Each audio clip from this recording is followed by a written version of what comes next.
Libro de los Hechos, capítulo 2, versículo 41, dice la bendita palabra del Señor. Así que los que recibieron su palabra fueron bautizados y se añadieron aquel día como 3,000 personas y perseveraban en la doctrina de los apóstoles, en la comunión unos con otros, en el partimiento del pan y en las oraciones. Y sobrevino gran temor a toda persona, y muchas maravillas y señales eran hechas por los apóstoles. Todos los que habían creído estaban juntos y tenían en común todas las cosas, y vendían sus propiedades y sus bienes, y los repartían a todos según la necesidad de cada uno. Y perseverando unánimes cada día en el templo, y partiendo el pan en las casas, comían juntos con alegría y sencillez de corazón, alabando a Dios y teniendo favor con todo el pueblo. Y el Señor añadía cada día a la iglesia los que habían de ser salvos. Muy buenos días, tengan todos ustedes, sean bienvenidos en esta hora de la mañana de hoy, jueves 23 de diciembre del año 2021, a este espacio bajo la sombra del Omnipotente, donde estamos llevando a cabo un estudio sistemático del libro de los Hechos. Vamos por el capítulo 2, los últimos versículos que he acabado de leer, y recordemos un momentico que ya observamos cuáles fueron los resultados de esa intervención del Espíritu Santo en el Pentecostés, seguido a la predicación de Pedro, y que produjo esa situación en medio de cada una de las personas que estaban allí escuchando. Entonces ya bien hemos visto que el Señor dice que se convirtieron 3,000 personas y que recibieron la palabra y que tenían las cosas en común. Y hablaba de que perseveraban en la doctrina de los apóstoles, en la comunión unos con otros, en el partimiento del pan y en las oraciones. Y ya observamos cuál era el fundamento en el cual se basaba esta reunión de personas que estaban allí alrededor de Pedro. Y pues se establece la primera iglesia, o nace la iglesia mejor, la iglesia bajo el fundamento o sobre el fundamento mejor, de Cristo.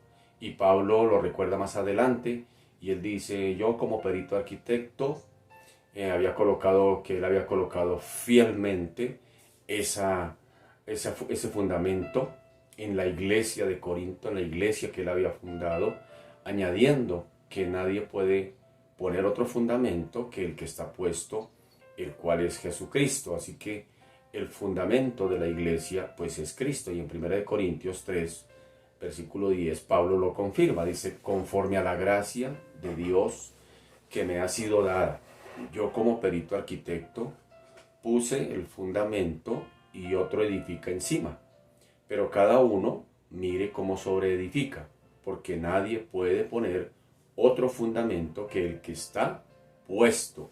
Y él aclara y dice: el cual es Jesucristo. Él mismo lo aclara.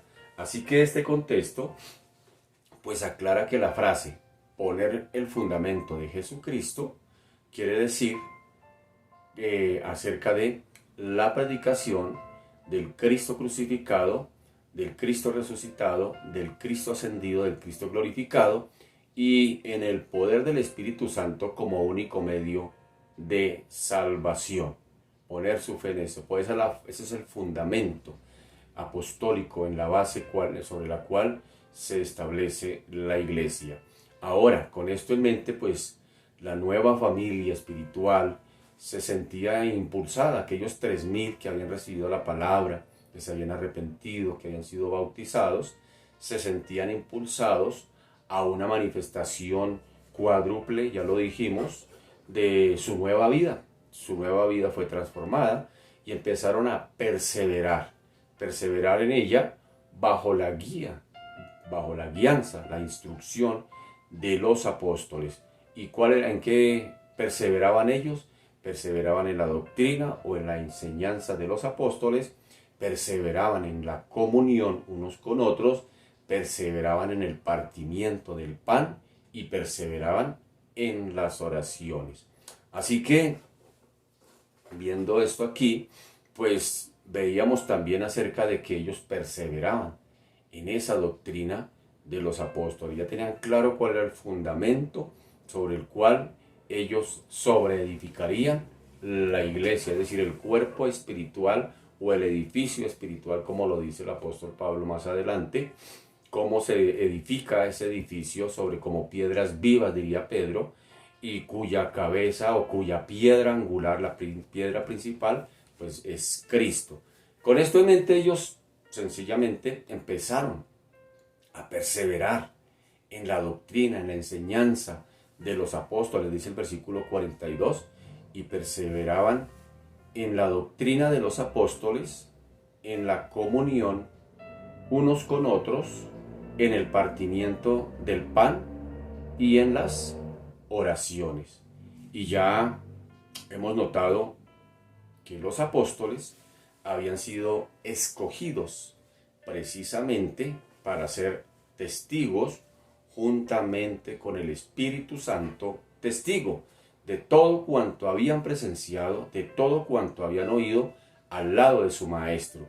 Y aquí vemos ese cumplimiento, el cumplimiento de su misión, de lo que les había encargado el Señor mientras estaban allí en el aposento alto, participando de la cena pascual, allí en Juan 16 al Juan 13 al 16, 17, y allí el Señor les había dado unas instrucciones, aparte de, entre otras, les dice, ustedes me van a ser testigos. En Juan 15 les dice, pero cuando venga el Consolador, hablando del Espíritu Santo, a quien yo os enviaré del Padre, el Espíritu de verdad, el cual procede del Padre, dice, Él dará testimonio acerca de mí, y vosotros daréis testimonio también, porque habéis estado conmigo desde el principio. Si nota, el Señor les aclara allí en el aposento alto, mientras están participando de la cena pascual, recuerde,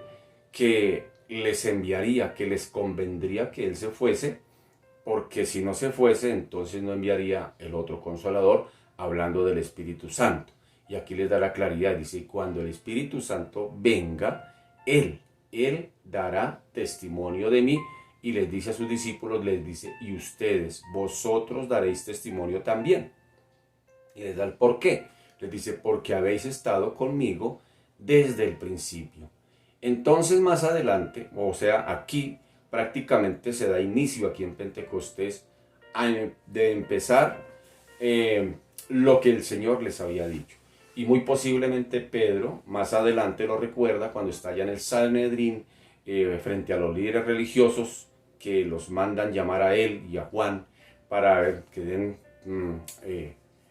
cuenta de por qué se está alborotando el pueblo. Imagínense, se habían convertido 3.000, más adelante se convirtieron 5.000, y pues eso estaba causando un furor, es decir, en medio del pueblo, y esto preocupó al Sanedrín, y mandan llamar a Pedro y a Juan a hablar acerca de por qué están haciendo eso, cuál es el desorden que están causando en el pueblo.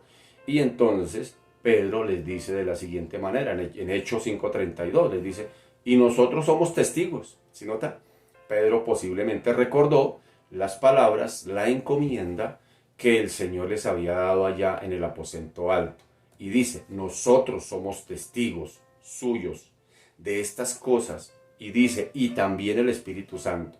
¿Se acuerda que el Señor les había dicho que cuando viniera el Espíritu Santo, Él daría testimonio de Él y que los discípulos también darían testimonio? Pues mire que aquí lo que está haciendo Pedro es recordando eso y sacándolo prácticamente a la práctica. Llegó el momento de poner en práctica lo que habían escuchado, la predicación que habían escuchado del Señor. Llegó el momento de llevarla a la práctica. Está en el momento de de presión, de persecución, de hostilidad, a estar en medio del Sanedrín, y allí ellos tienen que dar cuenta, y entonces él les explica por qué la razón de tanto alboroto en el pueblo, y les dice: nosotros somos testigos, hablando de Jesús, nosotros somos testigos suyos de todas estas cosas que han sucedido, y también el Espíritu Santo. Si nota que Pedro lo deja claro, que esa era la orden que había dado el Señor. Dice: el cual ha dado Dios a los que le obedecen. Entonces Pedro está haciendo claridad de esa cosa, de esa situación, hablando de esa comisión, de ese encargo que les había sido entregado. Pues allí, de esta primitiva tradición, de este encargo, de este inicio, de esta tarea que ellos tenían de ser testigos, pues de allí es que precisamente recordemos que decíamos que de allí fue que surgieron nuestros evangelios. Recordemos que ellos no tenían el Nuevo Testamento, todavía no existía. Ellos, las únicas escrituras que tenían era el Antiguo, no tenían nada más. Ellos no tenían lo que tenemos nosotros, ni siquiera este libro de los Hechos. Hasta ahora se están dando los Hechos, para luego más adelante, posiblemente por allá después del año casi 50, es que empiezan estos a escribir. Es decir, cuando Lucas escribe el libro de los Hechos, han pasado alrededor de más o menos unos 50 años, o bueno, sí, unos 30, 50 años más o menos, entre los eventos que se dieron y desde que Lucas empieza a escribir todos estos sucesos.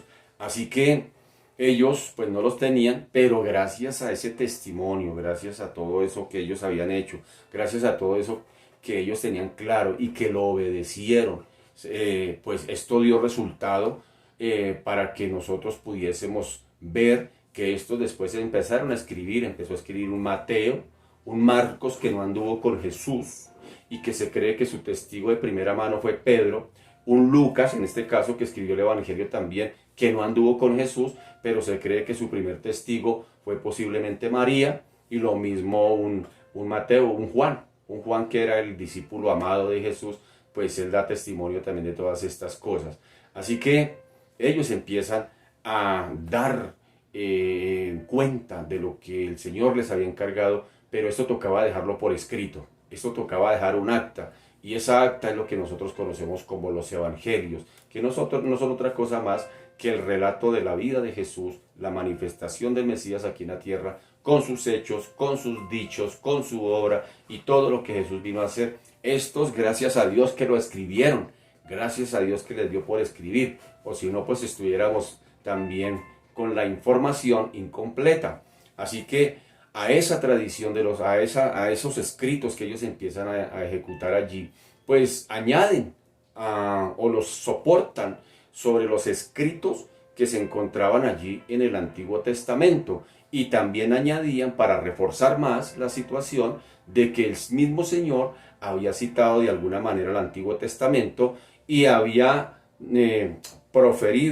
pronunciado dichos acerca del Antiguo Testamento, como cuando él lee el rollo, lee Isaías en el templo y empieza: porque el Espíritu Santo está sobre mí y me ha enviado a dar libertad a los cautivos, a dar pan a los hambrientos, a predicar el Evangelio a los pobres. Y después de que cierra el libro dice: y hoy se ha cumplido esta escritura que habla acerca de mí, hablando de Isaías. Entonces Jesús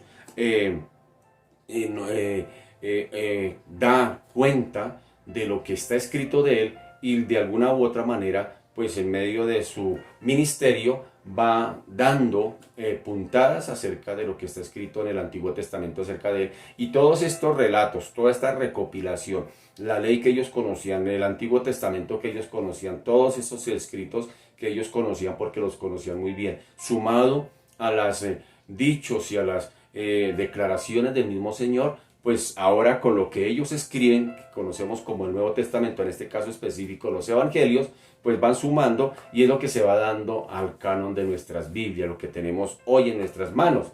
Y ellos bien dan cuenta de todos esos eventos, pero se soportan en lo que está escrito, en lo que el Señor había dicho, en lo que los profetas habían dicho acerca de la obra, de la vida del siervo de Jehová, que habría de sufrir antes de ser consumado a una glorificación eterna. Es decir, ellos dan testimonio de que no solamente Cristo murió, no solamente resucitó, sino que además se quedó, ascendió al Padre, fue glorificado a su diestra, y esto es lo que da peso y soporte a todo lo que ellos están diciendo, pero también a lo que están escribiendo.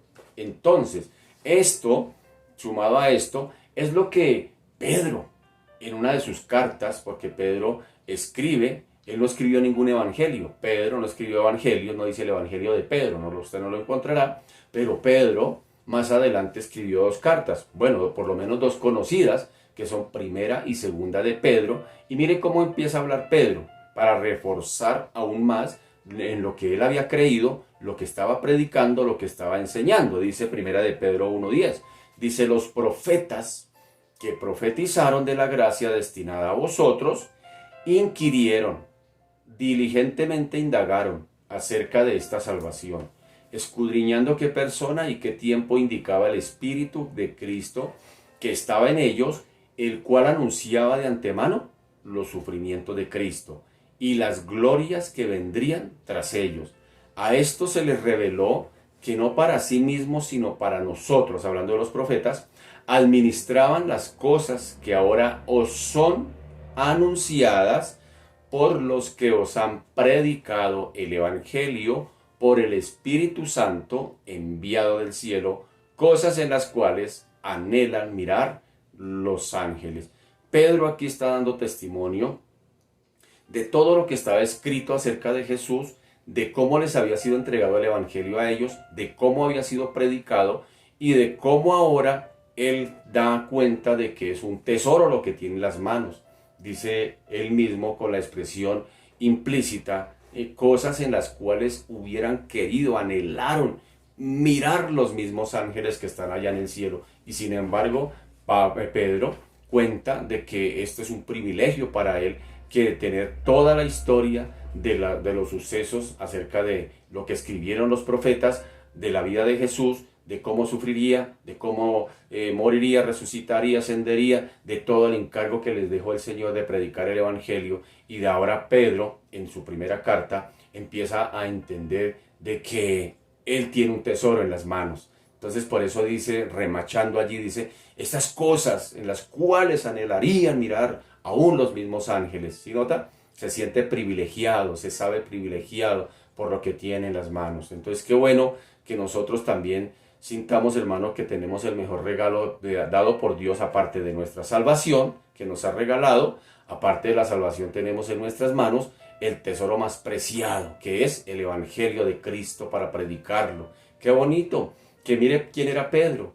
¿Quién era Pedro? ¿Quién era Pedro? Recordemos a Pedro cuando anduvo con Jesús, muchas desfasadas. Pedro acá nada se equivocaba. Pedro era el apóstol media, decíamos así. Pedro es el apóstol media. El apóstol media, ¿por qué?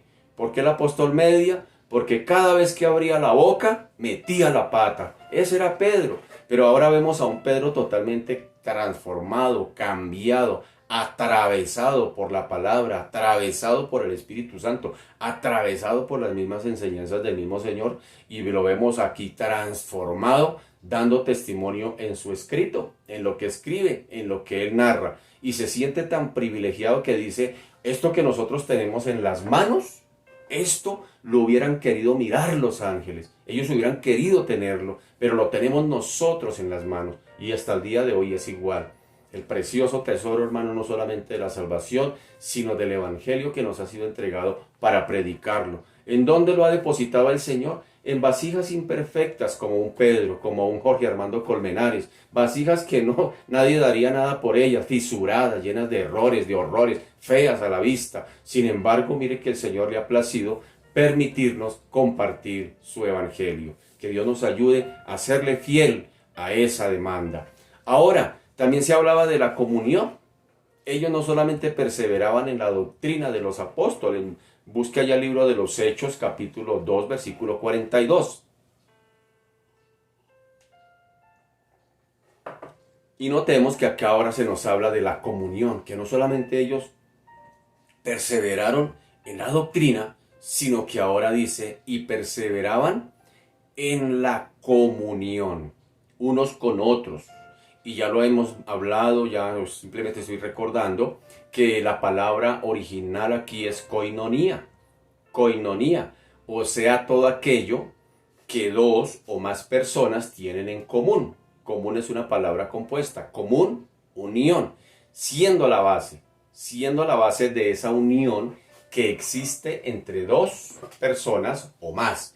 He aquí uno de esos aspectos característicos de aquella nueva experiencia, de aquellos hombres, de aquellas mujeres, de aquellas personas, de esos 3000 que se habían convertido, que se habían arrepentido, que se habían bautizado, que habían recibido el Espíritu Santo. Como bien lo narra el mismo texto de los Hechos, donde dice, y aquel día se convirtieron como 3000 personas que recibieron la palabra. ¿Qué sucedió en ellos? Empezaron a perseverar en esa doctrina que los apóstoles les habían enseñado, pero algo surgió de su corazón, algo surgió de dentro hacia afuera, algo pasó allí. No fueron manifestaciones simplemente sensoriales o experiencias espirituales, no fueron experiencias emocionales. Algo sucedió y vemos allí que uno de esos aspectos característicos de esa nueva experiencia de estos hombres que se produjo en aquel día de Pentecostés, pues fue la koinonía, que es una de las palabras favoritas del apóstol Pablo. Ya lo decíamos más adelante por allá en 1 Corintios 1:9, donde el mismo Pablo hace referencia a esa unión de los creyentes que como iglesia cuya cabeza es Cristo, y él dice, haciendo referencia a eso allá en 1 Corintios 9, 1:9, perdón, 1:9, 1 Corintios 1:9, él dice, fiel es Dios, por el cual fuisteis llamados. ¿Llamados a qué? Dice, llamados a la comunión, a la común unión con su Hijo Jesucristo nuestro Señor. Y ya explicábamos que el Señor había orado en el Juan 17, Padre, yo anhelo, yo deseo que estos que han creído en la palabra de estos, ahora entonces, hablando de la iglesia, dice que sean uno como tú y yo somos uno. Y Pablo dice que nosotros fuimos llamados a la común unión con su Hijo, es decir, esa común unión que había ya, como dice el mismo Jesús en su oración, dice, así como tú y yo somos uno, hablando entre la relación del Padre desde la eternidad, como lo dice el apóstol Juan allá en su epílogo del Evangelio, donde dice, y en el principio era el Verbo, y hablando allí prácticamente de la eternidad de Cristo, dice, y el Verbo estaba con Dios, hablando de esa unión que había entre Cristo y el Padre, y dice, pero el Verbo era Dios, hablando de la divinidad de Cristo. Entonces, allí, pues lo que está haciendo Pablo es aclarándonos que fuimos llamados a eso, que hay una unión, una común unión entre el Padre y el Hijo desde la eternidad, y que ahora esa unión entre el Padre y el Hijo ahora es entre el Hijo y los creyentes, entre los creyentes y el Hijo, y entre los creyentes y el Padre. Es decir, es una común unión, y por eso Pablo lo dice ahí en 1 Corintios 1:9, dice, fuimos llamados ¿a qué? A la común unión con su Hijo Jesucristo, nuestro Señor. Entonces, ¿sí nota? Ahora, no podemos decir por allá, como dice Juan, que si tenemos comunión con el Padre, pero andamos en tinieblas, es decir, desunidos entre nosotros, pues dice que mentimos, que le hacemos a él mentiroso, que decimos, yo tengo comunión con mi Padre, pero no puedo ver al hermano, detesto al hermano, me cae mal, me cae gordo, entonces eso, hermano, pues es imposible. Entonces andamos en tinieblas. Mire, el mismo Señor dice, no os engañéis a vosotros mismos, Dios no puede ser burlado. Entonces mire que a veces nosotros podemos engañar a todo el mundo, pero Dios no, hermano. Entonces, si nosotros decimos que tenemos común unión con el Señor, y hermano, y de verdad, y no podemos ver al hermanito que está ahí enseguida, hermano, pues hermano, algo está sucediendo, algo está andando mal, porque el texto por allá en 1 de Juan es claro. Dice, si decimos que andamos en comunión con el Padre, pero andamos en tinieblas, pues mentimos. Bien, observemos ahora que seguido a esa común unión, a esa comunión que había entre esos 3000, pues ahora ellos dicen, o el texto dice en Juan, que ahora no solamente perseveraban en la común unión, sino que a renglón seguido, después de esa comunión, o estaba ahí inmersa en esa comunión, el partimiento del pan. Dice, y perseveraban en el partimiento del pan. Es decir, versículo 42. Así que el empleo aquí de esta frase se ha explicado pues de diversas maneras. Primero, que se trata de las comidas normales de esa nueva comunidad. Eso por un lado. Y lo segundo, que se trata del ágape, es decir, lo que nosotros conocemos como el amor de Dios en el griego, que se trata también de la cena del Señor, es decir, se trata de comidas normales, de una participación a comida normal dentro de esa comunión. Se trata de un ágape, es decir, donde hay, como ellos mismos dicen, que participaban con alegría, con sencillez de corazón, no con glotonerías. Bueno, ahorita vamos más adelante a desarrollar esto. Y que se trata también, a renglón seguido, de la cena del Señor, la que el Señor había establecido allá en el aposento alto. Pero el hecho de colocarse aquí la frase, que perseveraban en el partimiento del pan, entre varios aspectos fundamentales aquí pues de la vida de esa iglesia naciente, determina claramente que la referencia es a la cena del Señor. Eso del partimiento del pan hace más referencia a eso. O según otra frase muy alternativa a esta, que es la mesa del Señor. Es la celebración conmemorativa establecida por Cristo mismo, como ya le dijimos hace un momento, allá en la noche en que Él fue entregado, mientras participaban del Cordero Pascual, allá en el aposento alto. Estos discípulos, de alguna manera, pues lo hubiesen podido olvidar ese detalle que el Señor les encargó, porque el Señor les dijo, y harán todas estas cosas hasta que yo vuelva, hasta el fin. Es decir, todos los días recordarán este momento. Así que ellos hubiesen podido olvidar una vez que se hubiese formado la primera iglesia. Hubiesen podido dejar escapar este detalle, y las enseñanzas básicas sobre este importantísimo tema, pues lo resaltan los evangelios, especialmente los sinópticos. Mateo, Marcos y Lucas, ellos no dejaron escapar este detalle, lo plasmaron en sus escritos para recordarnos a la iglesia de que hay una comisión de parte del Señor, que es un símbolo de que sencillamente hemos creído en su obra, pero que miramos hacia atrás la obra, pero miramos hacia adelante con la esperanza de que un día Él volverá y participaremos ya de una cena de bodas, y quien está Él mismo, y será con Él mismo. Pero esto será ¿para quién? Para su iglesia, es decir, estos que han tenido común unión, que han estado unidos, fiel y verdadera, una iglesia fiel, una iglesia que ha estado allí, como la iglesia de Filadelfia, del libro de Apocalipsis.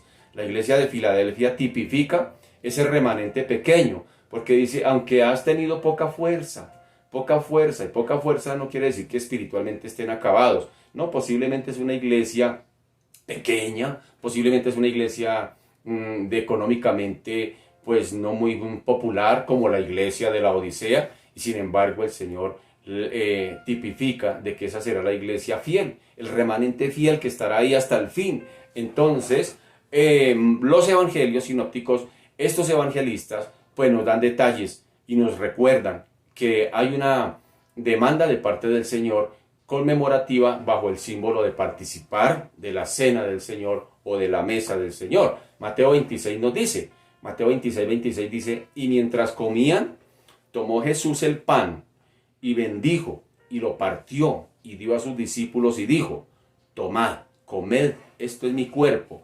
Y tomando la copa y habiendo dado gracias, les dio diciendo, bebed de ella todos, porque esto es mi sangre del nuevo pacto, que por muchos es derramada para remisión de los pecados.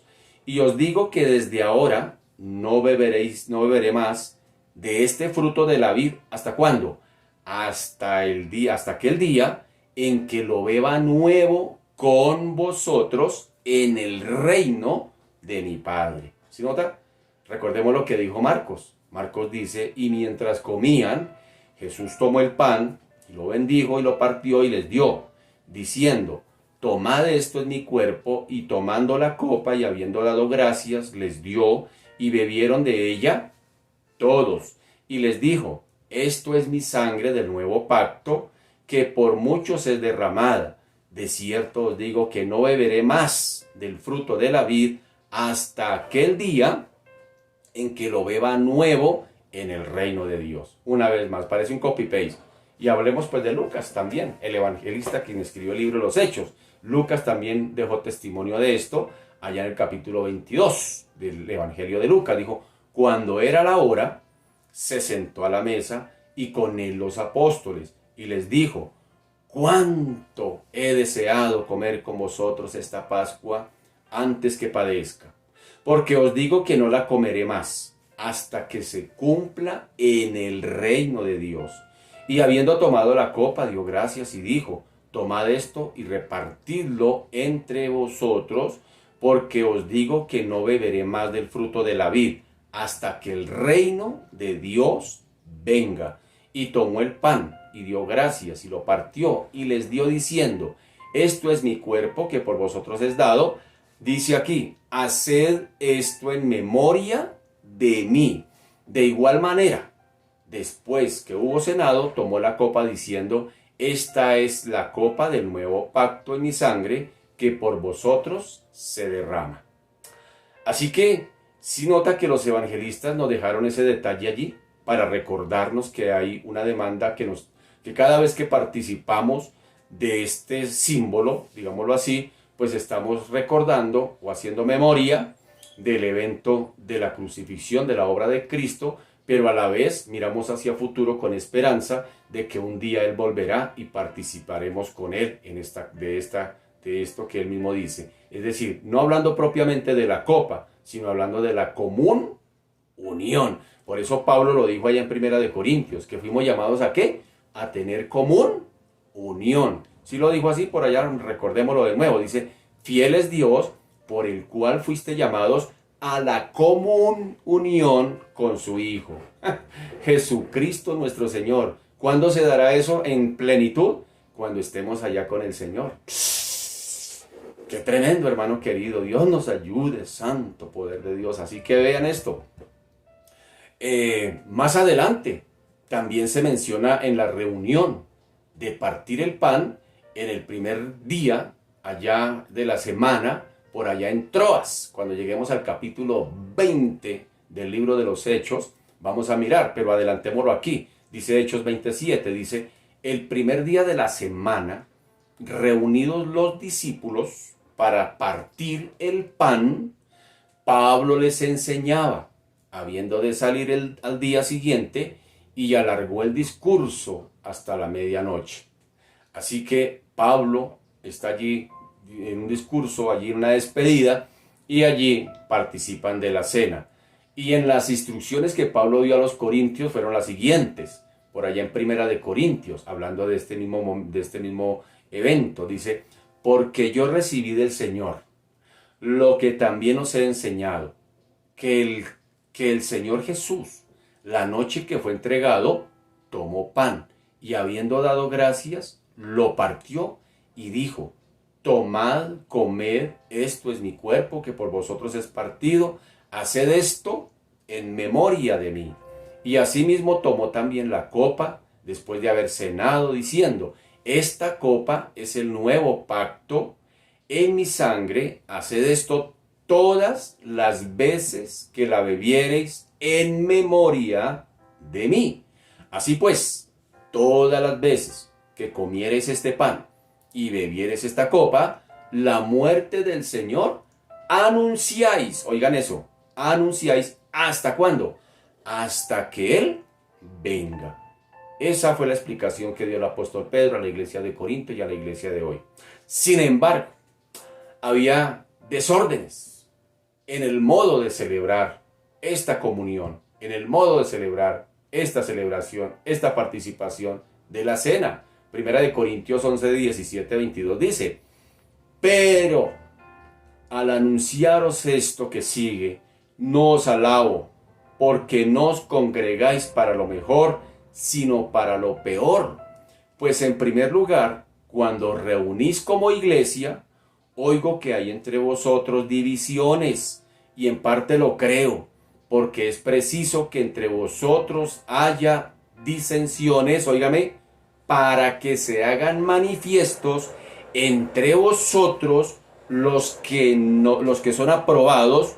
Cuando pues os reunís vosotros, esto no es comer la cena del Señor.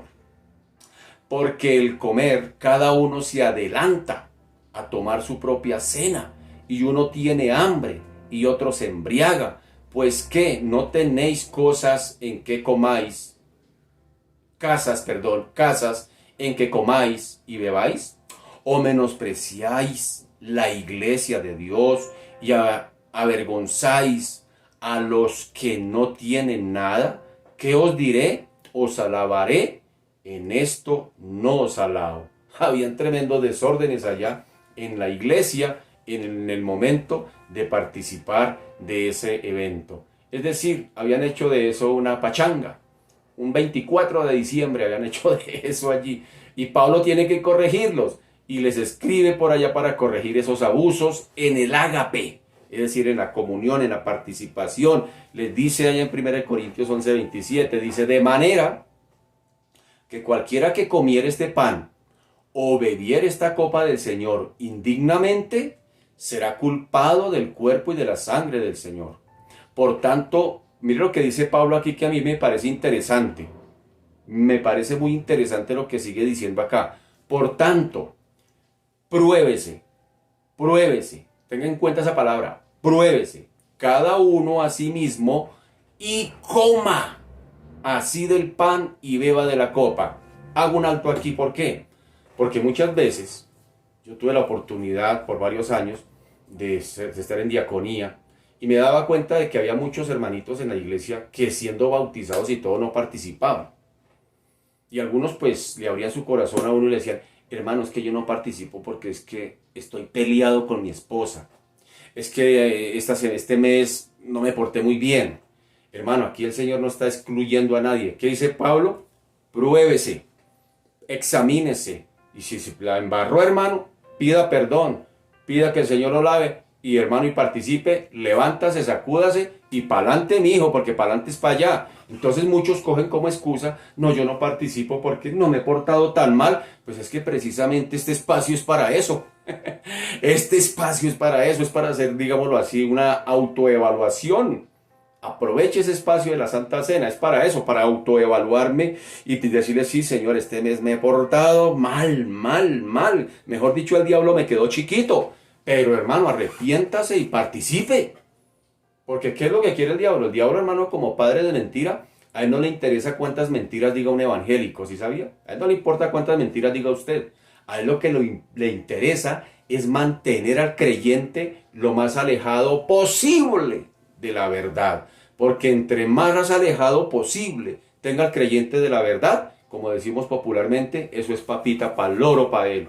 ¿Y qué dice el Señor en la palabra? Dice, no deis lugar al diablo. No le demos papaya, hermano, porque anda como león rugiente mirando a quién devorar. Entonces, hermano querido, si la embarró, hermano, pues arrepiéntase, pídale perdón al Señor. No dice primera de Juan 1:8, si decimos que no tenemos pecado, le hacemos a él mentiroso. Y arregló seguido en el 9 dice, pero si confesamos nuestros pecados, Él es fiel y justo para perdonar pecados y limpiarnos de toda maldad. Aleluya, gloria a Dios, que tenemos eso. Y por allá también en Juan dice, si hemos pecado, hijitos míos, abogado tenemos para con el Padre, a Jesucristo el justo. Así que no hay excusa, hermano. No hay excusa para decir, no, yo no participo porque este mes me porté mal. Mira, aquí Pablo está diciendo claramente, si la han embarrado, pruébese. Vuelva a leerlo, de manera que cualquiera que comiere este pan o bebiere esta copa del Señor indignamente será culpado del cuerpo y de la sangre del Señor. Es decir, y lo han practicado, han estado en desorden en la cena del Señor. Pero ¿qué les dice Pablo les dice, entonces acabemos con esto, no vuelve a haber santa cena en la iglesia porque todos son pecadores. No, Pablo dice, por tanto, mire ese por tanto que es un conector. Viene llamándole la atención que hay desórdenes en la cena del Señor. Pero ¿qué les dice Pablo? Por tanto, pruébese cada uno a sí mismo y coma. No dice, no puede comer, no dice, y coma del pan. y beba de la copa, porque el que come y bebe indignamente y sin discernir el cuerpo del Señor, juicio come y bebe para sí. Por lo cual hay muchos enfermos y debilitados entre vosotros, y muchos duermen. Si pues si pues nos examinásemos a nosotros mismos, no seríamos juzgados, mas siendo juzgados, somos castigados por el Señor, para que no seamos condenados con el mundo. Así que, hermanos míos, cuando os reunís a comer, esperaos unos a otros. Si alguno tuviere hambre, coma en su casa, para que no os reunáis para juicio. Las demás cosas las pondré en orden, dice Pablo, cuando yo fuere. O sea que habían otras cositas por ahí. Así que, aquí las referencias a esa comunión simbolizada en la mesa, en contraste con la participación de los paganos con los demonios en sus festines idolátricos. Había un contraste. Ellos también se reunían, ¿sabía usted? Ellos también se reunían a comer. Y aquí pues, en este evento que se da de la participación, participaban de la cena.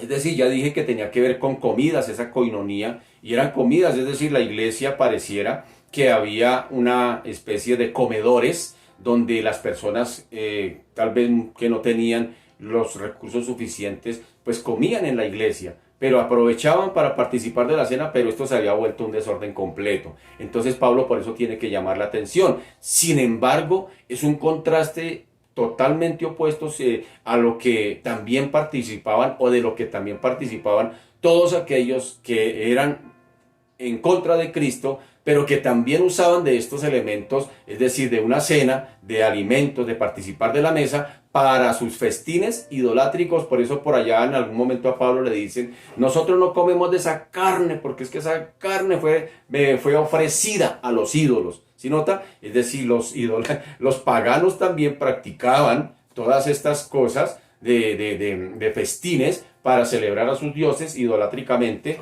y Pablo también lo aclara. Pablo lo aclara aquí en 1 Corintios 11:27, donde, 1 Corintios 10, 1 Corintios 10, Pablo mismo dice, por tanto, amados míos, huid de la idolatría, como a sensatos os hablo, juzgad vosotros lo que digo. La copa de bendición que bendecimos, ¿no es la comunión de la sangre de Cristo? El pan que partimos, ¿no es la comunión del cuerpo de Cristo? Siendo uno solo el pan, nosotros con ser muchos somos un cuerpo, pues todos participamos de aquel mismo pan. Mirad a Israel según la carne. Los que comen de los sacrificios, ¿no son partícipes del altar? ¿Qué digo pues? ¿Que el ídolo es algo, o que sea algo lo que se sacrifica a los ídolos? Antes digo que lo que los gentiles sacrifican, a los demonios los sacrifican y no a Dios.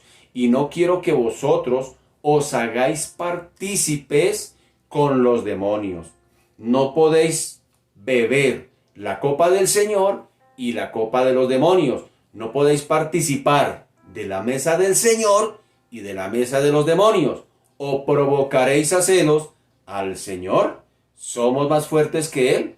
Entonces aquí Pablo nos está queriendo decir que entre otros desórdenes, muy seguramente estos benditos corintios jugaban a dos bandos. Muy posiblemente, porque esta primera carta de Corintios tiene que ver con un llamado de atención fuerte que Pablo le está haciendo a la iglesia. Es decir, Pablo escribe las cartas precisamente para, de alguna manera, en la mayor de los casos, solucionar problemas dentro de la iglesia, eventos que se están dando en la iglesia, y Pablo tiene que escribir para llamar la atención. Y muy posiblemente estos también participaban de la mesa de los paganos, es decir, y después iban y comían allá en la mesa del Señor. Y Pablo tiene que mirar todos estos eventos y decir, oiga, no coman indignamente. Pablo, de ahí, este es el contexto de lo que más adelante Pablo les dice acerca de comer indignamente. Y dice, pues si ustedes han comido de esa manera, pues hermano, de todas maneras, arrepiéntanse, pero participen. Así que, en estos pasajes, pues se destaca el acto aquí de partir el pan. sea en forma sustancial o verbal, siendo este acto el símbolo de la manera en que el cuerpo del Señor fue partido o dado a favor de los suyos en la cruz. El comer aquí el pan, así partido, señala el acto espiritual de recibir por la fe el valor del sacrificio de Cristo en el Calvario. Es lo que estamos recordando. Cuando usted recibe el pedacito de pan, cuando participamos de eso, estamos recordando todo lo que dice Isaías 53. Y el molido fue por nuestros pecados. Todas esas cosas que el Señor sufrió en su propio cuerpo, molido por nuestros pecados. Así que al recibir allí el pan, pues partido, señala eso.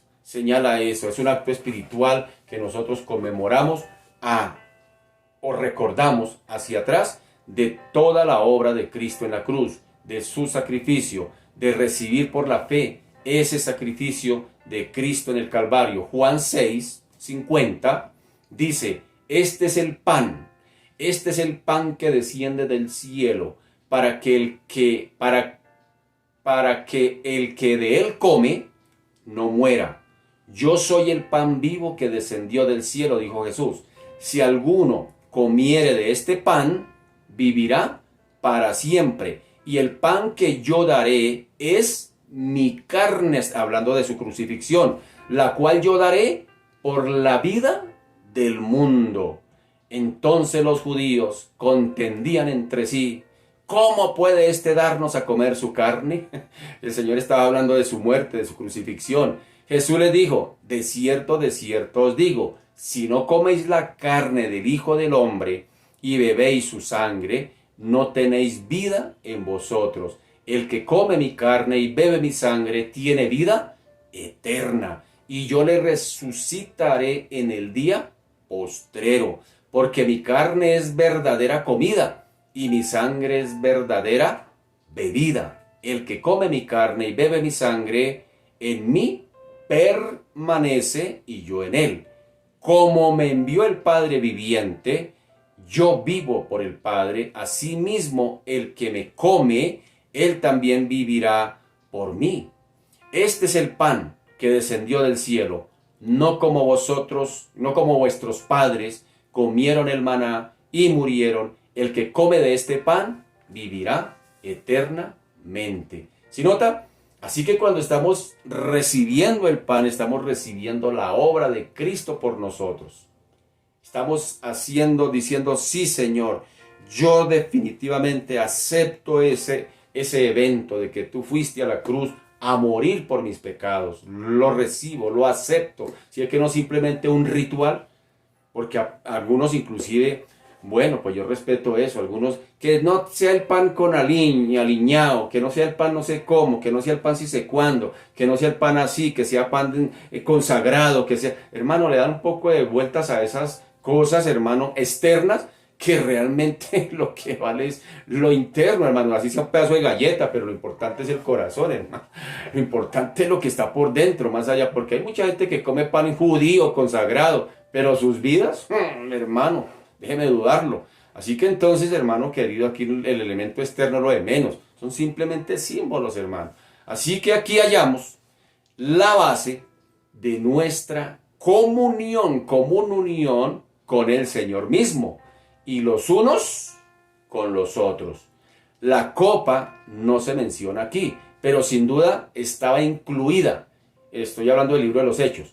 Estaba incluida muy seguramente en el partimiento del pan y según las palabras del mismo Señor.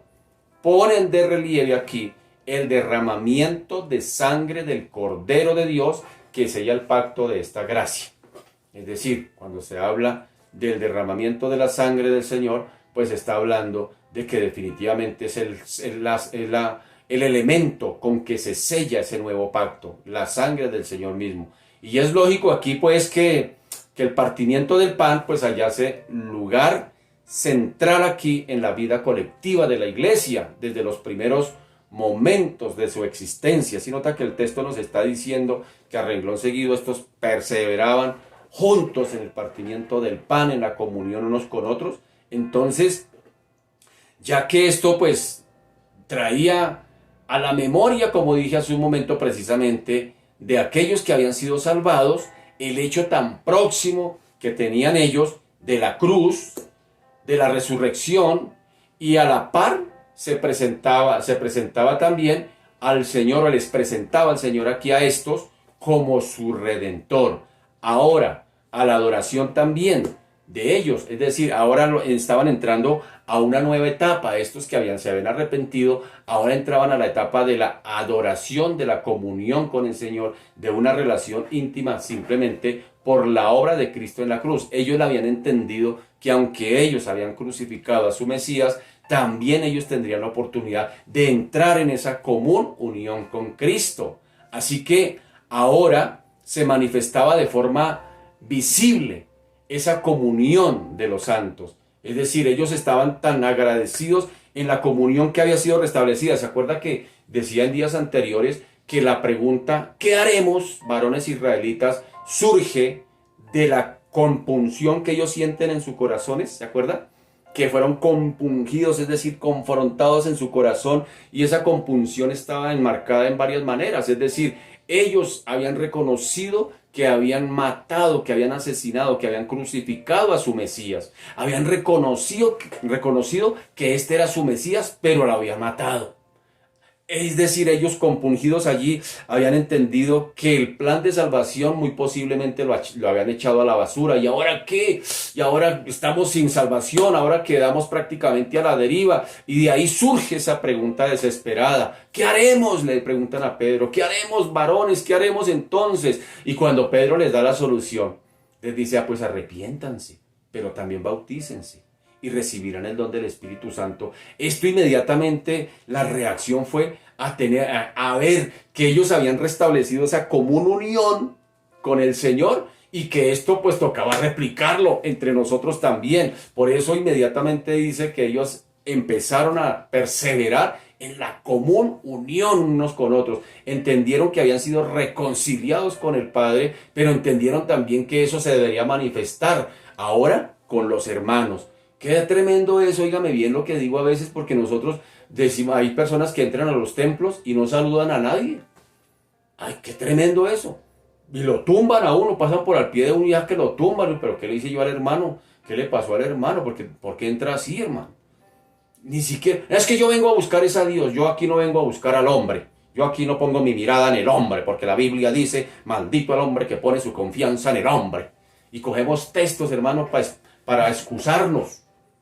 Y no saludamos a nadie, no hablamos con nadie, vamos al culto y así como entramos, nos hacemos en las últimas butacas para tan pronto estén orando, como están los hermanos con los ojos cerrados, yo me escapo rápido para que no me vean, para no tener que despedirme.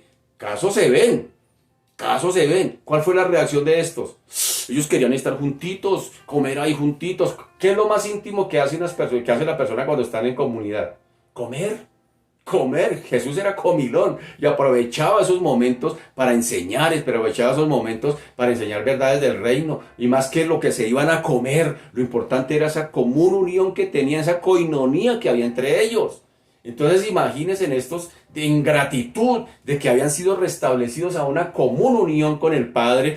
Dice, esto hay que replicarlo, esto hay que demostrarlo, pero ¿a quién se lo demuestro si Dios no lo veo? ¿A quién abrazo si no veo a Dios? Pues abracemos al hermano, abracemos al que está ahí a mi lado, que también tiene las cosas en común con el Padre y las tenemos en común entre nosotros. ¿Sí nota? Desafortunadamente hoy en día, hermano querido, y triste decirlo, nosotros los cristianos somos los que más duro nos damos entre nosotros. Nos damos duro, somos crueles entre nosotros. En el ejército hay una norma, en el ejército del mundo hay una norma. Si estamos en guerra y allá lo llaman el lanza o el compañero, uno tiene que tener un lanza, tiene que cuidarlo.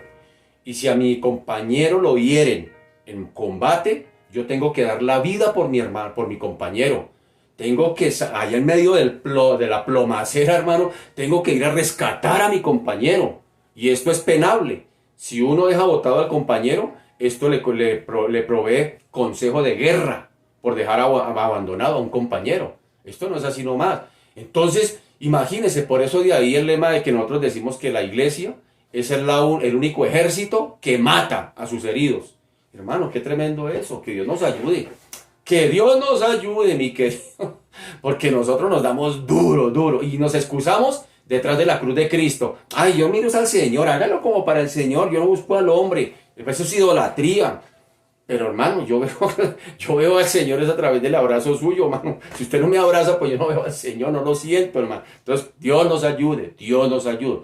Así que, esto pone en relieve aquí el derramamiento de la sangre del Cordero de Dios, que sella ese pacto de la gracia y del perdón. Y es lógico que el partimiento del pan hallase lugar en la vida colectiva de la iglesia desde los primeros momentos de su existencia. Ellos la tenían clara, ya que traía a la memoria de ellos el hecho tan próximo de la cruz, de la reconciliación, como ya bien lo dije hace un momento, y se manifestaba de forma visible, es decir, la evidenciaban la comunión ahora hacia los hermanos. El partimiento del pan en la iglesia cristiana lleva a su consumación en un plano de, prácticamente, digámoslo así, de divina pureza. Es el momento, es la oportunidad de lavar, de limpiar, de reconocer que necesitamos ser lavados los pies, como dijo el mismo Señor Jesucristo, que dijo, ustedes ya están limpios, no necesitan lavarse sino los pies. Y todos los días, este evento que nosotros conmemoramos, en algunas iglesias se hace todos los días, en otras cada 8 días, en otras una vez al año, en otras cada mes. Eso es lo de menos, pero es la excusa, digámoslo así, la oportunidad, hermano, para ponernos a cuentas con Dios. Así que a partir de ahora, hermano querido, no se deje creer las mentiras del diablo. No, yo este mes no participo de la Santa Cena porque es que, me he portado tan mal. No, no haga eso, hermano, no se deje creer las mentiras del diablo. Arrepiéntase, hermano, pídale perdón al Señor, participe, sacúdase de nuevo y siga, hermano, porque esta carrera es de largo aliento. Ya lo he explicado, hermano, que el Señor dice que Él es fiel y justo para perdonar los pecados si los confesamos. Y dice, el que confiesa su pecado y se aparta, que haya misericordia. En la Biblia yo encuentro hartos textos que me hablan de esa reconciliación, de ese perdón que el Señor nos ofrece todos los días, porque todos los días le fallamos. Así que esta tendencia se apunta una y otra vez, pues en las sociedades, en las religiones humanas inclusive, durante los siglos. Esta práctica de la participación de una cena, de la participación de la comunión, no solamente los cristianos la practicamos, ¿sí sabía? Para los orientales de la antigüedad, por ejemplo, había algo solemne, era un ritual allí en el acto de comer en común.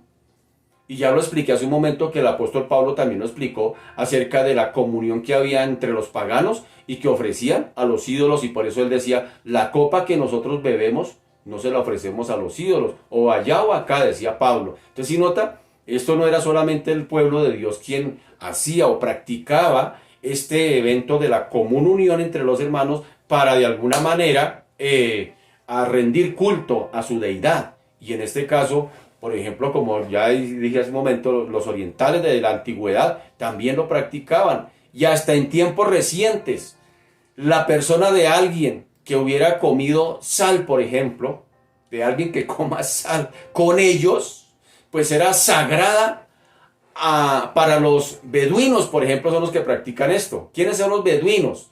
Los beduinos son unos árabes nómadas que habitan en los desiertos del oriente hasta el día de hoy. Entonces mire que estos también practican eso, la comunión, el participar de la comida. Ellos comen sal y el que coma sal pues es bienvenido sea. ¿Sí nota? Entonces eran ritos muy extendidos también entre los mismos griegos inclusive. No faltaban comidas rituales en común para los iniciados allí, como símbolo de una participación acá en la vida de sus divinidades. Es decir, el mismo concepto ordenado por Dios mismo ya se halla en el sacrificio de paz, también allá en el libro de los Levíticos o el Levítico. Ya está allí, el Señor ahí lo había establecido allí. En una parte era en que la víctima, digámoslo así, era quemada en el altar, sobre el altar. y se reconocía como si fuese el Cordero de Dios, el pan que Dios mismo proveería. Otra comida por los sacerdotes oficiantes también de los levíticos, y lo demás por quienes presentaba la ofrenda juntamente con sus familiares. Es decir, cada vez que se consagraba al sacerdote, se practicaba ya desde el Levítico, desde el Antiguo Testamento, esta práctica. Dice Levítico 29, mire, leámoslo rápidamente. Levítico 29 dice: habla a los hijos de Israel y diles: el que ofreciere sacrificio de paz a Jehová, traerá su ofrenda de sacrificio de paz ante Jehová. Sus manos traerán las ofrendas que se dan de quemar ante Jehová. Traerá la grosura con el pecho para que sea mecido como sacrificio mecido delante de Jehová, y la grosura la hará arder el sacerdote en el altar. Mas el pecho será de Aarón, sumo sacerdote, y de sus hijos. Y daréis al sacerdote para ser elevada en ofrenda la espaldilla derecha de vuestro sacrificio de paz. El que de los hijos de Aarón ofreciere la sangre de los sacrificios de paz y la grosura, recibirá la espaldilla derecha como porción suya, porque he tomado de los sacrificios de paz de los hijos de Israel el pecho que se mece y la espaldilla elevada en ofrenda, y lo he dado a Aarón, el sacerdote, y a sus hijos como estatuto perpetuo para los hijos de Israel. Esta es la porción de Aarón y la porción de sus hijos, de las ofrendas encendidas a Jehová, desde el día que él los consagró para ser sacerdotes de Jehová, la cual mandó Jehová que les diesen desde el día que él los ungió de entre los hijos de Israel como estatuto perpetuo en sus generaciones. ¿Sí?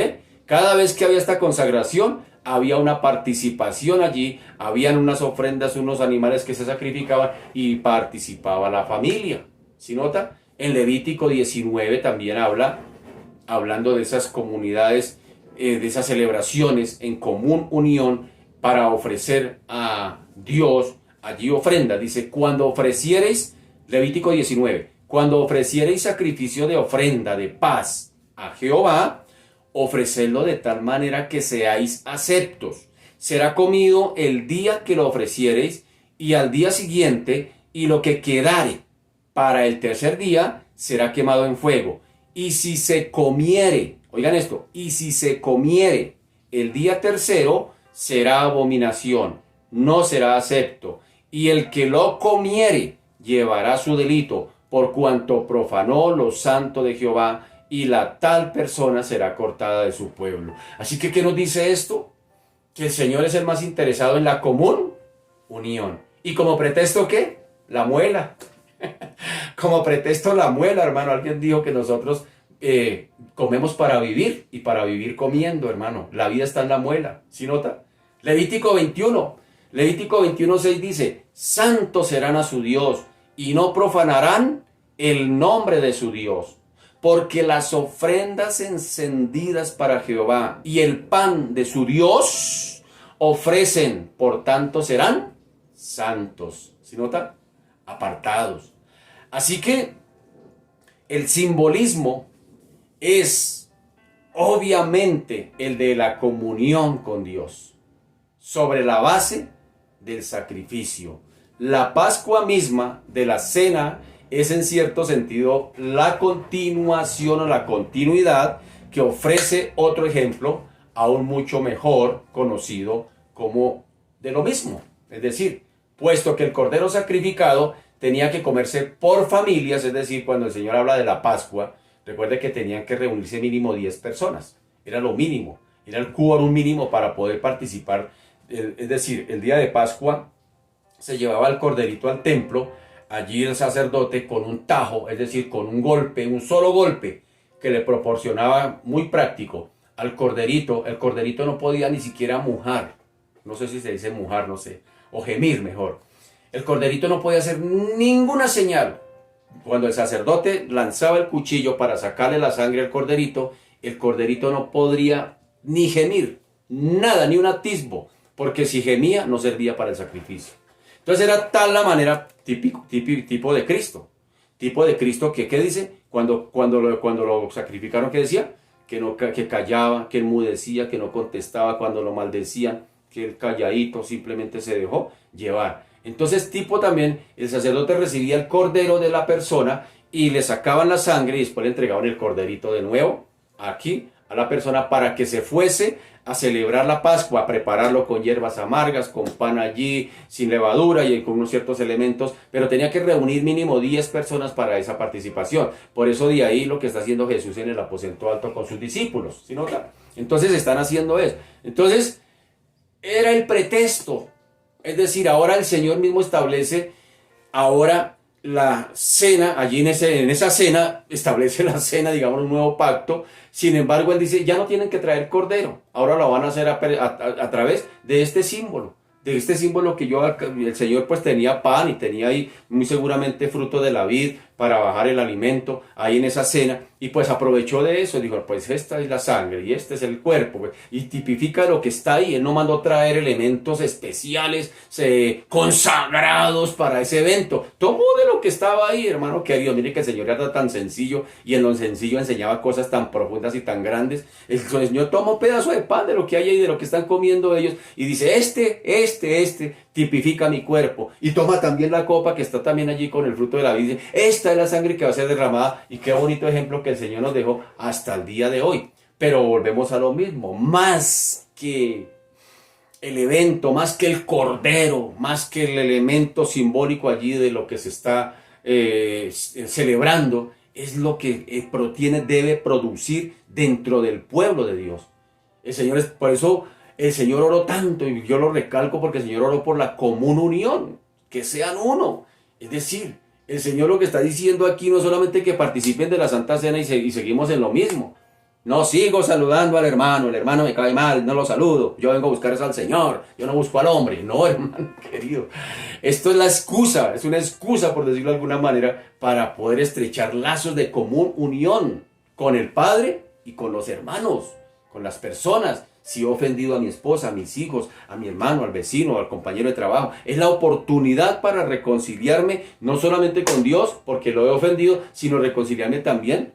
Por eso el Señor dice, este es el gran mandamiento, amarás al Señor tu Dios ¿cómo? Con todo tu corazón, todas tus fuerzas, toda tu mente, toda tu alma, pero también a tu prójimo como a ti mismo. ¿Sí nota? La cruz es tan paralela como tan transversal, hermano querido. Entonces, hermano, relación con el Padre, pero relación también entre nosotros, hermano querido. Entonces, es una excusa simplemente de lo que el Señor prácticamente usa de ese simbolismo de la comunión, la común unión, y lo expresa a través de lo que al ser humano, como dije hace un momento, pues le gusta hacer, comer, hermano. A comer, hermano. Entonces, ese símbolo del pan significa que no hay más necesidad. Ya no hay más necesidad de llevar corderos, no hay necesidad de más sacrificios, puesto que los benditos resultados del sacrificio, el único sacrificio, pues lo hizo Cristo, y ese sacrificio nos alimenta constantemente, hablando espiritualmente. Por eso, hermano querido, cuando participamos cada vez de este evento de la Santa Cena, no es un ritual cualquiera, hermano. Estamos haciendo memoria que Cristo nos reconcilió en una comunión con Él y con el Padre, pero que también nos dejó una demanda mientras Él llega, mientras Él vuelve, de que debe haber común unión entre nosotros, porque vamos a continuar con esa común unión, como dice 1 Corintios 1:9 Pablo, dice que fuimos llamados a la comunión con el Hijo. ¿Sí nota? ¿Se imagina usted que llegue el Señor, hermano, y nos encuentre así? Todos desparchados. Todos, es que yo no, ya, hermano querido, si usted no puede tolerar al hermanito que está ahí en media hora en el culto, el Señor se lo va a poner allá por toda una eternidad en el cielo. Para que lo aprenda a amar, hermano, para que lo aprenda a amar. Ay, Dios santo. Así que es probable que los primeros cristianos, al comer juntos, de casa en casa, como dice en el versículo 46, pues terminaran o comenzaran con comidas normales. ¿Sí nota? No solamente participaban de esto, sino que además aprovechaban para comer, para cenar, para participar, para tener coinonía juntos con la celebración conmemorativa de la Cena del Señor. Sin que el partimiento del pan se limitase, óigame bien, al primer día de la semana. No era propiamente el primer día de la semana. El obedecer el último deseo que su Señor expresó antes de su pasión significaría para ellos mucho algo más espontáneo y natural. ¿Sí nota lo que dije hace un momento? Entonces a veces nosotros como que endiosamos eso. No es que tiene que ser de esta manera, tiene que ser así. Lógico que tiene que haber una reverencia, tiene que haber unos elementos. Pero hermano querido, aprenda hermano a descansar en eso. Es que si no es pan consagrado, vino de Jerusalén, no puedo participar. Hermano, usted puede comer pan consagrado y vino de Jerusalén, pero seguir siendo el mismo muérgano, hermano. Así de sencillo es. El obedecer es el deseo de estos. Más que la comida, más que el participar de esa cena que está, más que el partimiento del pan, para ellos lo primordial es el obedecer las palabras del Señor, en que Él los había llamado a la comunión. Y más tarde, después de la dispersión, de la diáspora, de la comunidad cristiana de Jerusalén en el año 70, cuando vinieron y sitiaron a Jerusalén, porque se les había dicho, es más, mucho más antes inclusive, porque a ellos se les había dicho, seréis testigos en Jerusalén, Samaria, Judea y hasta lo último de la tierra. Hechos 1:8. Y como bien hemos dicho, entonces se cumplió con Hechos 8:1, donde Pablo dice que vino a perseguir la iglesia y dice que entonces fueron dispersados. Más adelante estos tuvieron que dispersarse. Esto no se quedó para toda la vida allí. Ellos no dijeron, uy, tan bueno que la estamos pasando aquí. Primero esa manifestación del Espíritu Santo. Qué bonita experiencia. Ahora este viene y nos predica y ahora nos hemos compungido y nos hemos reconciliado con nuestro Dios y ahora hay coinonía entre nosotros. Y muy posiblemente yo no podía ver a mi vecino, pero ahora la pasamos chévere y estamos reunidos y la pasamos de casa en casa comiendo. Qué bonito, perseveramos en esto. Pero un día tuvieron que dispersarse. Un día tuvieron que dispersarse, es decir, ellos querían obedecer a esto, pero más tarde, después de la dispersión de esa comunidad cristiana en Jerusalén, no quedaba más señal visible de esta vida en comunión, que simplemente el ágape, que pronto se limitó al primer día de la semana. No se dejó de celebrar, como bien el apóstol Pablo por allá en Troas lo celebró, el primer día de la semana. Era una especie de comida oficial de la iglesia, aportando todos los que pudieran y siendo quizás un acto más de ayuda, óigame bien, más de ayuda práctica. Es decir, la coinonía se empezó a expresar a través de la ayuda a la comunidad. Es decir, especialmente aquellos hermanos pobres. La carnalidad creciente de muchos empezó a estropear, óigame bien, a estropear esta bonita coinonía. Se empezaron a dejar ganar de la carne. Llegó hasta estropear esta hermosa costumbre, de modo que Pablo tuvo que frenar los abusos. Allá como sucedió en el caso de los corintios. ¿Sí nota? ¿A dónde habían llegado de hechos a Corintios? Ya participaban de cualquier manera, iban y participaban de los ídolos. Se había perdido esa común unión. Es decir, cuando los cristianos allí en Jerusalén fueron dispersados, dejaron perder eso, ya no se podía, y estos terminaron pues dejándose ganar de la carne y participaban de cualquier cosa. Y sin embargo, Pablo tiene que ponerle freno a esos abusos que se van dando más adelante en la iglesia y poner todo el énfasis, óigame bien, poner todo el énfasis en lo que el Señor había establecido, es decir, la cena del Señor o la mesa del Señor, por ser la ceremonia, óigame bien, ser la ceremonia divinamente instituida. Era Jesús no dijo, reúnanse ahí, coman y no, Jesús dijo, cuando hagan esto, es decir, Jesús simplemente estableció un símbolo allí en el aposento alto. Y Pablo rescata esto porque él dice que definitivamente lo demás se está prestando como pretexto para el desorden, pero hay que conservar lo que Dios mandó, y en este caso la cena del Señor, porque era una institución divina. Dios lo había establecido, Cristo lo había establecido, y tenía que celebrarse con solemnidad y dignidad, como lo dijo el apóstol Pablo. El que come de este pan y bebe de esta copa, indignamente juicio come. ¿Sí nota? Entonces, Él no prohibió de todas maneras el ágape, es decir, la comunión, el compartir. No lo prohibió. Sin embargo, y en ciertas regiones persistió por algunos siglos más adelante. Así que se vieron algunos vestigios acá de la comida en común también, en los refrigerios, en las reuniones de la iglesia, de muchas congregaciones inclusive. Hechos 20 lo dice el primer día de la semana, reunidos los discípulos para partir el pan. ¿Sí nota? Allí pues había una celebración no solamente de la cena del Señor, sino que además también había una comunión. Dice, Pablo les enseñaba habiendo de salir al día siguiente, y alargó el discurso hasta la medianoche, y había muchas lámparas y en el aposento alto donde estaban reunidos, y un joven llamado Eutico, que estaba sentado en la ventana, rendido de un sueño profundo por cuanto Pablo disertaba largamente, vencido del sueño, cayó del tercer piso abajo y fue levantado muerto. Entonces descendió Pablo y se echó sobre él y abrazándole dijo, no os alarméis, pues está vivo. Después de haber subido y partido el pan y comido, habló largamente hasta el alba, y así salió y llevaron al joven vivo y fueron grandemente consolados. Entonces muy seguramente allí de alguna manera se rescataba todavía algunos vestigios de lo que era la comunión entre ellos, es decir, la comida en común. Pero lo que sí se preservó hasta el día de hoy es lo que el Señor instituyó, la cena del Señor. Hasta, dijo el mismo Señor, hasta el día que yo vuelva y lo coma otra vez con vosotros. Eso sí no se puede eximir. Y no es un ritual como lo comparto ahora. No es un ritual, hermano querido. No es un ritual. Es simplemente una recordación, un pretexto, por decirlo de alguna manera, para ponernos a cuentas con Dios, pero a la vez también otro pretexto para, hermano, estrechar los lazos, hermano. Estrechar los lazos. En algunas comunidades inclusive, de hecho yo nací de nuevo en una comunidad donde se practicaba el lavatorio de pies entre los hermanos. Y eso era muy bonito. Porque antes de participar de la cena del Señor, de la Santa Cena, hacíamos ese ejercicio.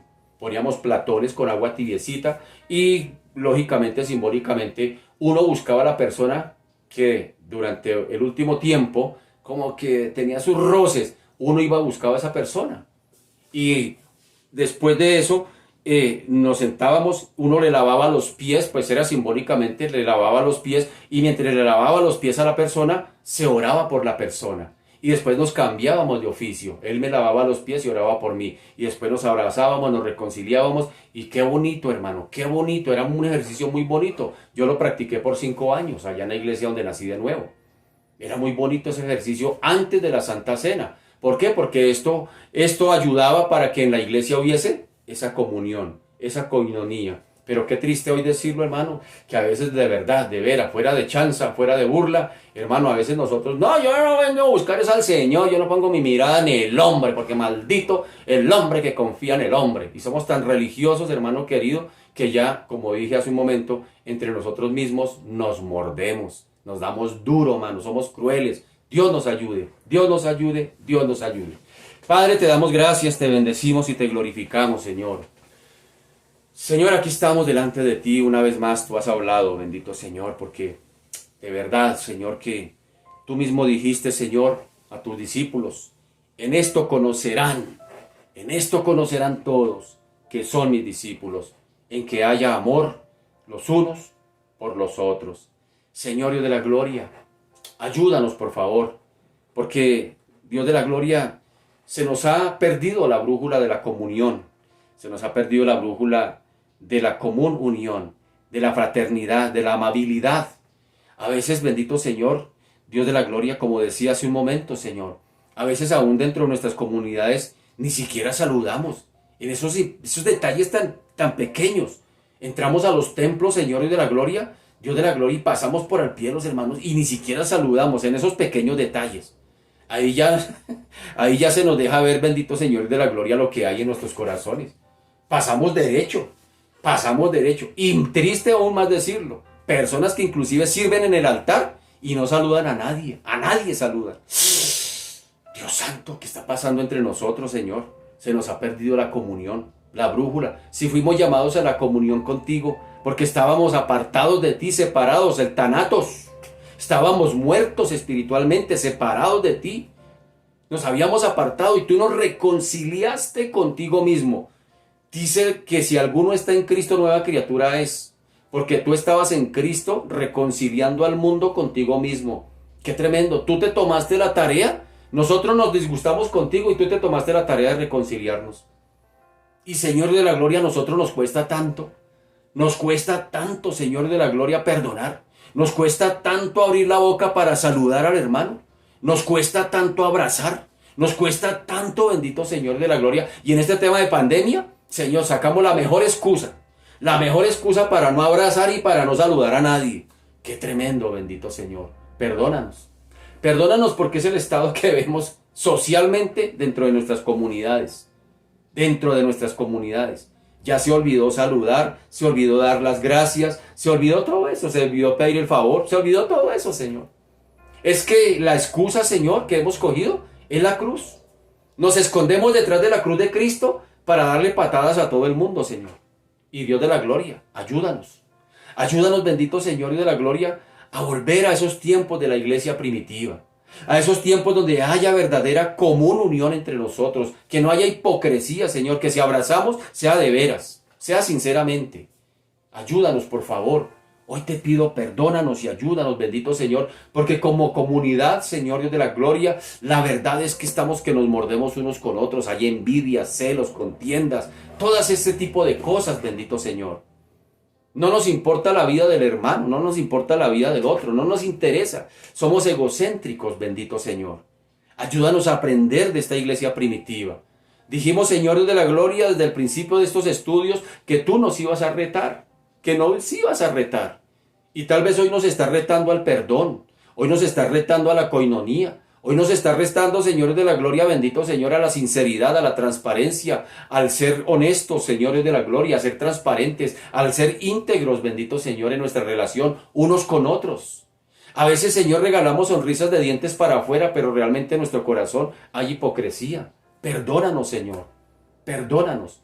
Porque es el estado del pueblo de Dios de hoy. Es que yo lo he visto, Señor Dios de la Gloria. Domingos cuando se dirige uno a la iglesia se encuentra con hermanos de otras iglesias. Y Señor, y no lo miran a uno como bicho raro. Nos miramos entre nosotros como bicho raro. Ay, esa no es de mi iglesia. Señor, ¿qué estamos haciendo? ¿Qué nos pasa, por favor, Dios mío? Ayúdanos. Ayúdanos, bendito Señor. Ayúdanos a volver a esos primeros rudimentos, Señor, de la iglesia. Que nos hemos perdido, bendito Señor, que nos hemos dejado enredar en tantas situaciones del día a día, que ya no queda tiempo para nada más.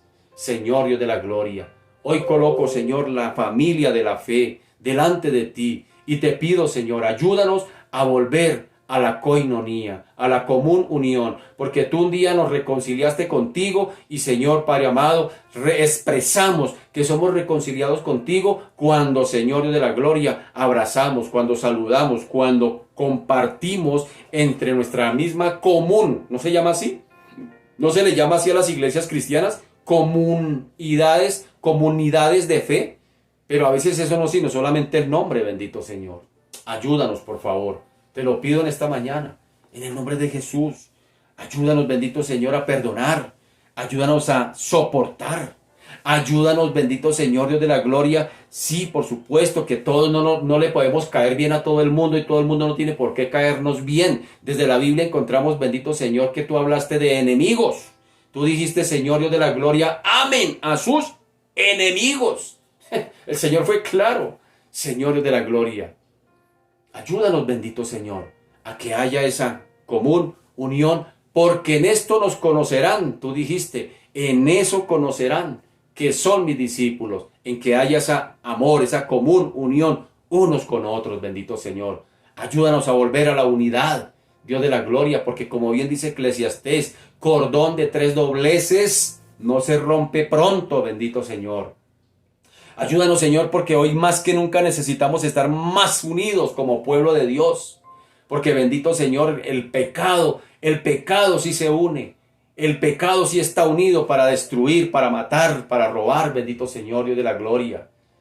Ayúdanos, por favor, a no creer las mentiras del enemigo que nos quiere tener dispersos, que nos quiere tener allá orillados y arrinconados, bendito Señor, mientras le queda todo el campo abierto para que Él haga de las suyas con los jóvenes, con las familias, con los hogares, bendito Señor. Ayúdanos, bendito Señor, a volver a esos rudimentos de la iglesia primitiva. Ayúdanos, por favor. Te lo pido en esta mañana, Señor, en el nombre de Jesús. Hoy bendigo a tu pueblo, bendito Señor. Gracias, bendito Señor. Gracias por hablarnos, Señor, al corazón. Gracias, Señor, por retarnos. Gracias por confrontarnos, bendito Señor. Ayúdanos a examinarnos, como dijo el apóstol Pablo. Examínese, pruébese cada uno y participe, bendito Señor. Es decir, vuelva a la común unión. Padre, te doy a ti la gloria, la honra, la alabanza, en el nombre poderoso de Jesús. Amén y amén. Bien, mis amados, muchas gracias por su fina sintonía.